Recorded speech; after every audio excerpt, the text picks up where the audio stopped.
They laughed at the delivery guy, mocked him every chance they got, until the day he became their boss and handed them their termination papers. Dorian Matthews had been making deliveries in downtown Phoenix for almost a decade. He knew every alley, every service entrance, every receptionist who barely looked up when he dropped off a package. The work wasn't glamorous, but it paid the bills, and he took pride in doing it well.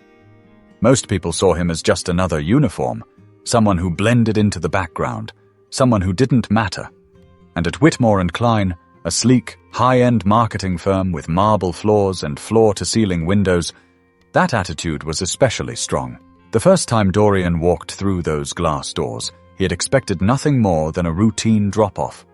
But he quickly noticed the way the employees looked at him, like he was invisible, or worse, something to be dismissed. The receptionist barely glanced up as she signed for the package, already moving on to something more important. That was fine. He was used to that. But over time, he started noticing more. The whispers, the smirks, the way some employees chuckled when he walked past. At first, he told himself it was nothing, just his imagination. Until it wasn't. One afternoon, as he placed a delivery on the counter, a voice cut through the office noise. "Man, can you imagine if the delivery guy was our boss?" Laughter followed. Dorian didn't turn around, but he felt the heat rise in his chest. He recognized the voice. Ryan Caldwell, one of the senior account executives. Always dressed in tailored suits, always cracking jokes loud enough for others to hear. Another voice chimed in, this time a woman's. "Please, he's probably used to lifting boxes, not leading meetings." More laughter. Dorian kept his face neutral, giving the receptionist the tablet to sign. She handed it back without a word. He had dealt with worse. He had spent years learning how to ignore this kind of thing, but something about this moment stuck with him. It wasn't just the words. It was the confidence behind them. The certainty that someone like him could never be in charge. He walked toward the exit, passing rows of glass-walled offices where employees sat at sleek desks, sipping overpriced coffee and pretending to work. Some glanced at him, uninterested. Others barely noticed him at all. Just another delivery guy. Just another man passing through. But as he reached the door, he caught his reflection in the glass. His uniform, his delivery scanner clipped to his belt. His hands, rough from years of lifting boxes. They saw him as nothing more than that uniform. And for the first time in a long time, that bothered him. Outside, the Arizona sun was blinding. He climbed into his van and sat there for a moment, gripping the steering wheel. He wasn't angry. Anger was fleeting. This was something deeper, something sharper. They thought they knew who he was. They had no idea. But soon, they would. Dorian wasn't the type to dwell on things. He had dealt with his share of disrespect over the years, people talking down to him, assuming he was uneducated, acting like he was invisible. It wasn't new. It wasn't even surprising. But something about that moment in Whitmore & Klein stuck with him. That night, after finishing his last delivery, he parked his van outside his small apartment in Mesa. The place wasn't much. One bedroom, old carpet, a kitchen with cabinets that had seen better days, but it was his. He sat there in the dark for a while, gripping the steering wheel, staring at the glow of a streetlight outside his window. He had spent years telling himself it didn't matter what people thought of him, as long as he worked hard and made an honest living. But tonight, that logic wasn't holding up. The laughter at Whitmore & Klein wasn't just ignorance, it was certainty. Those people truly believed they were better than him, that someone like him could never be in a position of power. He needed to talk to someone. Dorian grabbed his phone and called the only person who had ever truly understood him, his older brother, Malcolm. Malcolm picked up after 2 rings. "Yo, you good?" Dorian asked. "I'm good." "What's up with you?" Dorian hesitated. "Had one of those days." Malcolm chuckled. "Let me guess. Some rich folks made you feel like you weren't supposed to be in their space?" Dorian exhaled, rubbing his forehead. "Something like that." "Yeah, well, ain't nothing new." "It's not," Dorian admitted. But today was different. Malcolm didn't rush him to explain. He never did. He just waited. They laughed, Dorian finally said. Like outright laughed at the idea of me being anything more than a delivery guy. Malcolm went quiet for a moment. And that got to you? It did. Another pause. Then Malcolm said something Dorian wasn't expecting. Good. Dorian frowned. Good? Yeah. Means you're finally tired of it. Dorian sat back, staring at the dashboard. What am I supposed to do? Quit my job because a couple of idiots don't respect me? Nah, but you're smarter than that. Smarter than them, too. Dorian let those words settle. He had always been good with numbers. Strategy. When he was 16, he had turned a couple $100 into a few thousand by flipping sneakers.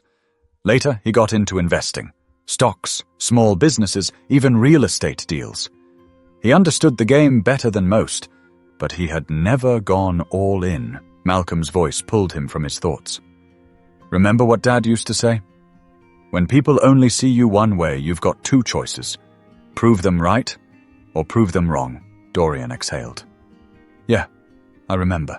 Then what you gonna do? Dorian didn't answer right away. He was thinking about Whitmore and Klein, the expensive suits, the arrogant smirks, the way they had laughed at the idea of him being anything more than a guy who dropped off their packages. They saw him as small. And maybe, up until now, he had been thinking small.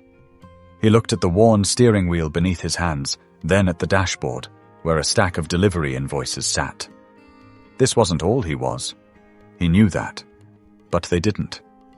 And that needed to change, because proving them wrong wasn't going to happen overnight. But it was going to happen. Dorian wasn't just a delivery guy. Not really. That was the part of himself he let people see.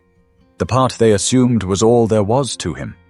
But behind the uniform, behind the routine drop-offs and worn-out work boots, there was another side of him, one that very few people knew about. Because while they spent their days crafting marketing campaigns and crunching client numbers, Dorian had been running numbers of his own. He had always had a mind for business. Even as a kid, he had found ways to make money. When other kids spent their allowances on toys, he had been flipping sneakers. Limited editions, hard-to-find releases. He knew exactly when and where to buy them, and more importantly, who was willing to pay double, sometimes triple, for a pair. By the time he was 20, he had moved on to cars, buying and selling used vehicles, learning how to negotiate, how to spot a deal before anyone else did. He invested in stocks, started putting money into small businesses. He never flaunted it, never talked about it. But he watched. He learned. He built. And over the past year, something even bigger had been brewing. Dorian had been sitting on a business proposal, one that had caught the attention of serious investors. People who weren't interested in where he came from or what he did for a living, but in what he knew. They saw his potential.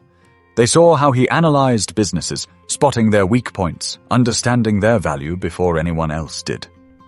And now, they were ready to back him. He had been meeting with them in the evenings, after long shifts, late nights spent on Zoom calls, poring over financial statements, refining his strategy. He had already helped turn around 2 struggling businesses, quietly, efficiently. No one at Whitmore and Klein would ever suspect it. But they were about to find out. One evening, he sat across from his lead investor, Anthony Wells, in a private lounge at a downtown hotel. The place was sleek, leather chairs, dim lighting, the quiet hum of business deals being made over expensive whiskey. Wells was a sharp, no-nonsense businessman who had built his fortune in commercial real estate. He didn't waste time on people who weren't serious. "So tell me again," Wells said, sipping his espresso. "Why Whitmore and Klein?" Dorian leaned forward. "Because they're in trouble, and they don't even realize how bad it is." Wells raised an eyebrow. "Explain." Dorian pulled out a folder from his briefcase, flipping it open on the table between them. "They've been bleeding clients for the past year. Bad leadership, outdated strategies, spending money in the wrong places. They look successful on the surface, but their debt load is suffocating them." He tapped the papers. "I give it 6 months before they either downsize or sell." Wells studied the numbers, flipping through the pages. "You're sure about this?" Dorian nodded. "I've been watching them for a while. Their biggest accounts are pulling back. Their client retention is dropping. They're relying on reputation, not results, and that's catching up with them. Wells smirked. And you want to be the one to buy them out? Dorian didn't hesitate. I don't just want to buy them. I want to turn them around. Restructure. Cut the dead weight. Bring in fresh talent. Make them profitable again. Wells sat back, tapping his fingers against the table. It's a bold move. It's a smart move, Dorian corrected. Wells chuckled. You've got confidence. I'll give you that. He took another sip of his espresso, then set the cup down and reached into his jacket pocket. He pulled out a check and slid it across the table. Dorian looked down at it. The amount was exactly what he needed to make the first move. You've got my backing, Wells said. Don't make me regret it. Dorian picked up the check, feeling the weight of the moment. This was it. The people who mocked him had no idea they were laughing at their future boss. And soon, they were going to find out the hard way. Dorian knew patience was key. Buying a company wasn't like buying a car or flipping a stock. It required strategy, precise timing, and knowing exactly when to strike. He had spent months studying Whitmore and Klein's financials, learning their weaknesses, tracking their every misstep. The company wasn't just struggling, it was sinking. On the surface, they still had the sleek office, the polished brand, the illusion of success. But underneath, it was chaos. Their biggest clients were scaling back, their expenses were out of control, and their leadership had no idea how to fix it. Dorian wasn't the only one who had noticed. Rumors started circulating in industry circles, whispers about potential layoffs, talks of restructuring. Some employees could sense it, others were in denial, convinced that their firm was untouchable. But Dorian knew the truth. With Wells and the other investors backing him, he began making moves. Quietly, strategically. The first step was securing the shares. Whitmore and Klein wasn't a publicly traded company, but it had multiple stakeholders, former executives, private investors, people who had put money in years ago and were now desperate to get out before things collapsed. Dorian approached them one by one, making offers they couldn't refuse. At first, some were skeptical. A delivery guy? Buying into a major marketing firm? But money talked. And Dorian had the leverage. One by one, they signed over their shares. It took weeks, late-night meetings, careful negotiations. But by the time the paperwork was finalized, Dorian held the controlling interest. He owned Whitmore and Klein.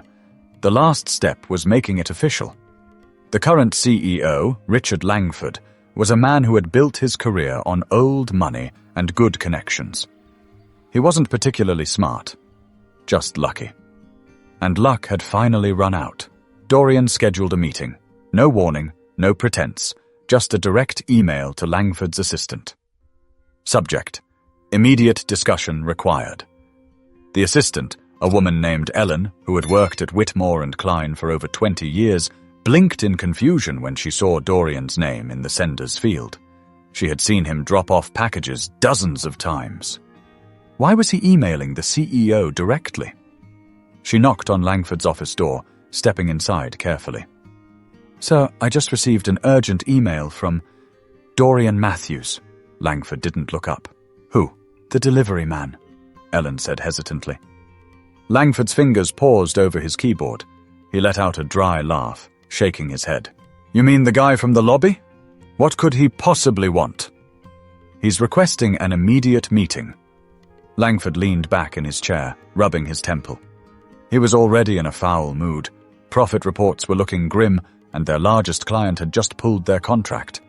The last thing he had time for was nonsense. Fine. Bring him in, Langford muttered, waving a dismissive hand. Let's get this joke over with.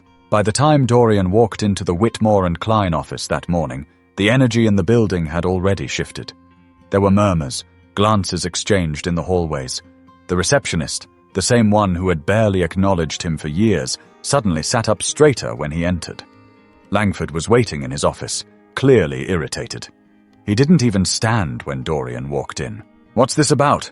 Langford asked, barely glancing up from his computer. Dorian took a seat across from him, setting a thick envelope on the desk. It's about the fact that, as of this morning, I own the majority of Whitmore and Klein. Langford finally looked at him. He frowned, then let out a short, dismissive laugh. You? That's impossible. Dorian didn't blink. Check the paperwork. Langford hesitated, then grabbed the envelope, pulling out the documents. As he flipped through them, his face lost color. He looked up again, this time with something different in his expression. Panic. This is a joke, he muttered. Who the hell do you think you are? Dorian leaned back in the chair, calm. I think I'm your new boss. Langford slammed the papers down. This firm isn't for sale. It was, Dorian said smoothly. You just didn't know it. Langford's mouth opened, then closed. He looked at the numbers again, as if trying to find a mistake. But there was no mistake. The realization hit him like a brick.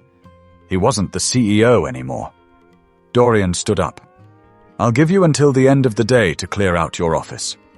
Langford stared at him, speechless. Dorian turned toward the door, but before he left, he glanced over his shoulder.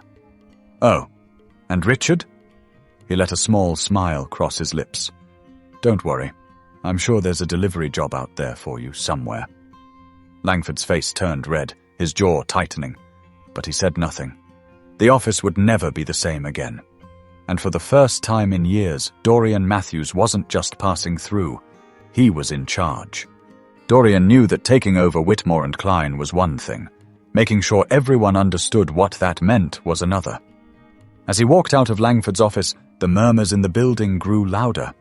Employees shot glances at each other, whispering behind cupped hands, confusion written across their faces. They had seen him before, hundreds of times, but never like this. No uniform, no scanner clipped to his belt. Just confidence in his stride and ownership in his presence. Some recognized the folder he had carried into the CEO's office, and when Langford's door slammed shut behind him, a few people stood up from their desks, trying to piece together what had just happened. Dorian ignored the stares. He had something more important to do. He turned to Ellen, Langford's longtime assistant. She was watching him carefully, her expression unreadable. I need the entire company in the main conference room, Dorian said. 10 minutes. Ellen hesitated. She had worked for Langford for years, but she had also seen firsthand the cracks forming in the company. She glanced toward the closed office door, then back at Dorian. I'll send the email now, she said. Minutes later, the employees of Whitmore and Klein shuffled into the sleek, glass-walled conference room, murmuring among themselves. Ryan Caldwell, the same senior executive who had laughed about the idea of Dorian being in charge, leaned over to his colleague and scoffed. What is this? Ryan muttered. A security briefing? His friend smirked. Maybe they're laying off the cleaning crew. The joke stopped when Dorian stepped to the front of the room. No one sat down. No one spoke. The silence stretched as he looked around, meeting their eyes. Some looked confused. Others looked impatient. And a few, like Ryan, still looked amused. Dorian finally spoke. I'm sure you're all wondering why I called this meeting. A few exchanged glances, shifting on their feet. As of this morning, Dorian continued, I am the new majority owner of Whitmore and Klein. A ripple of stunned silence moved through the room. Someone let out a small, disbelieving laugh, as if waiting for a punchline. It never came. Ryan folded his arms, smirking. You're joking. Dorian turned his gaze to him, his expression unchanging. Do I look like I'm joking? Ryan's smirk faltered. Dorian set a thick stack of documents on the conference table. The financials, the contracts, every signed deal that made this possible. He gestured to the papers. If anyone has doubts, feel free to take a look. Nobody moved. The weight of reality settled over the room. It wasn't a prank. It wasn't a mistake.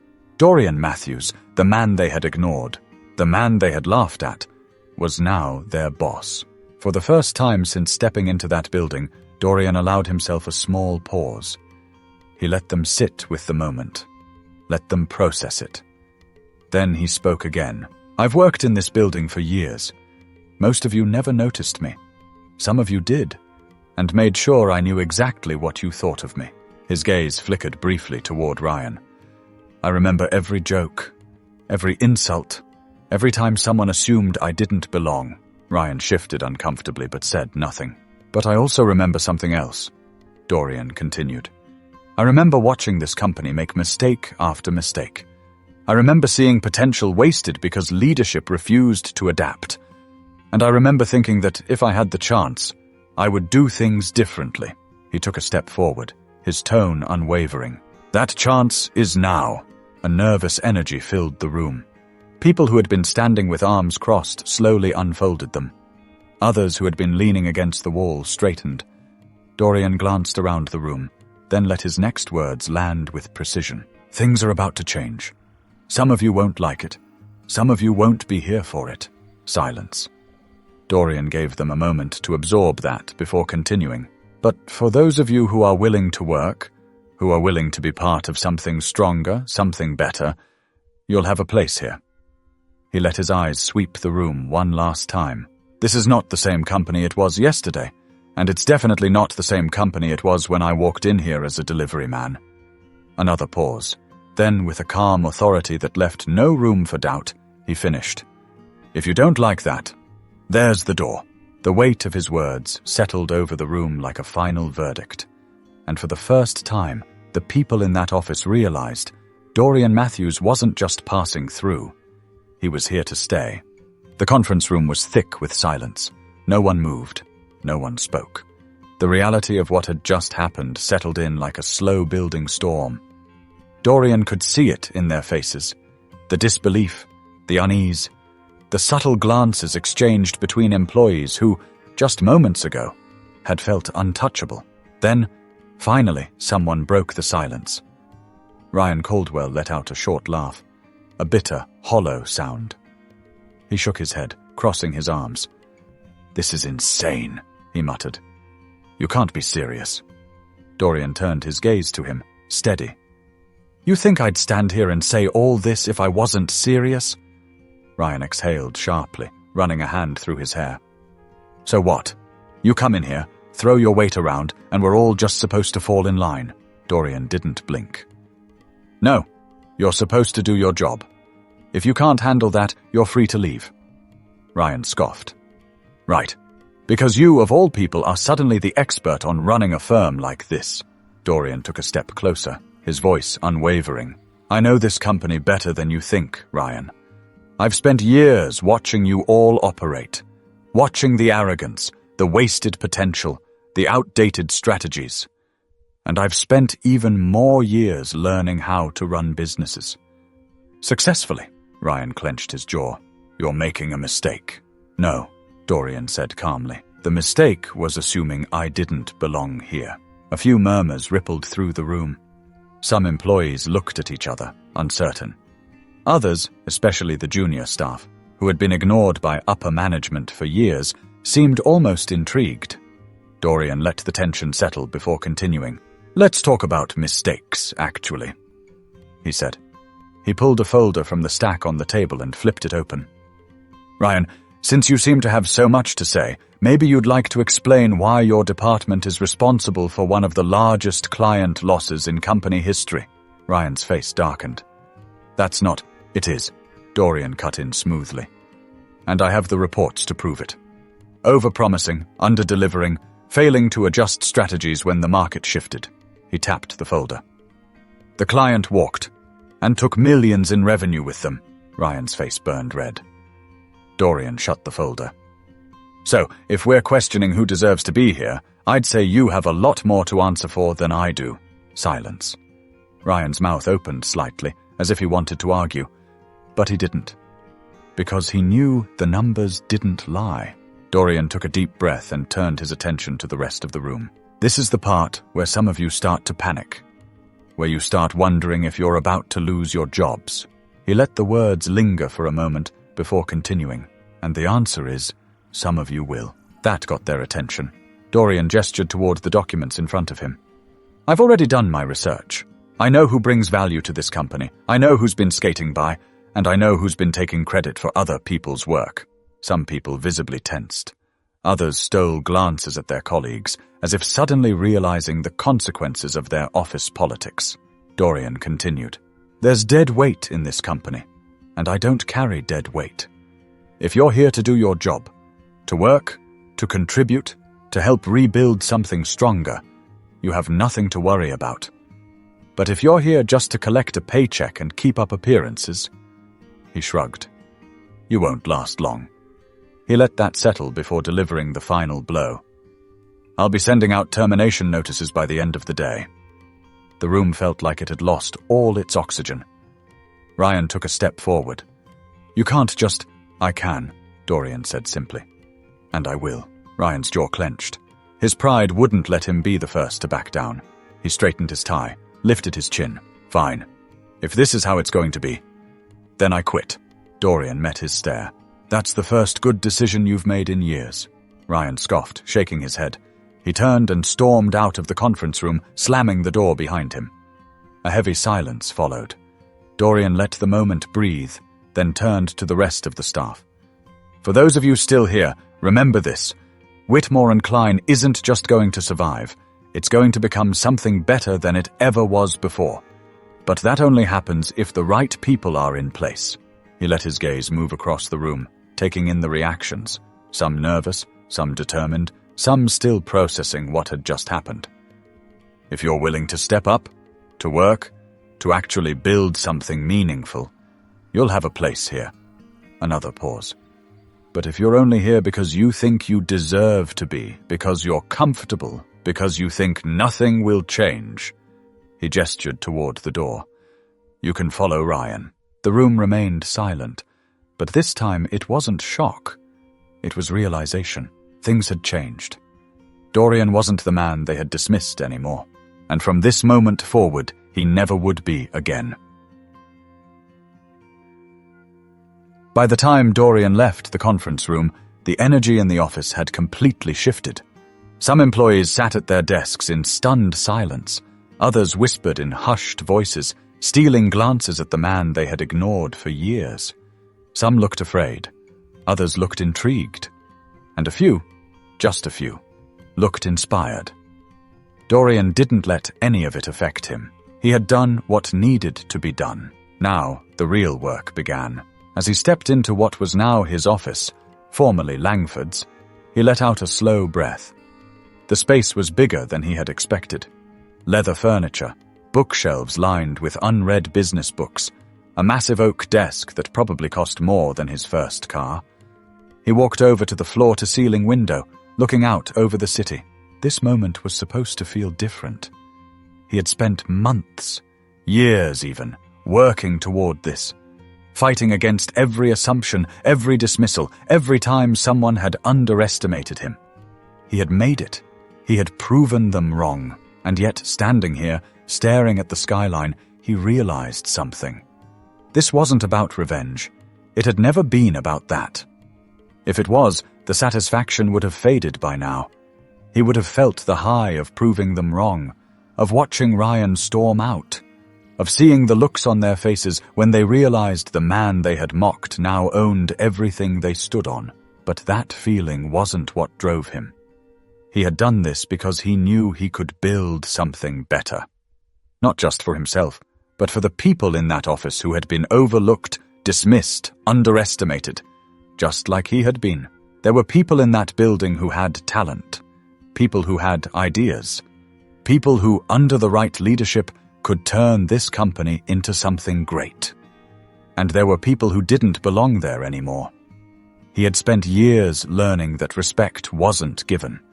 It was taken, earned, built with action, not words. A soft knock at the door pulled him from his thoughts. Ellen, Langford's former assistant, stepped inside hesitantly. "Everything all right?" she asked. Dorian turned from the window, nodding. "Just getting used to the view." She gave a small smile. "I imagine it looks a lot different from this side." He studied her for a moment. She wasn't like the others. She had been in this company long enough to see its rise, its mistakes, and its slow decline. "I have a question for you," he said. She raised an eyebrow. "All right. Why are you still here?"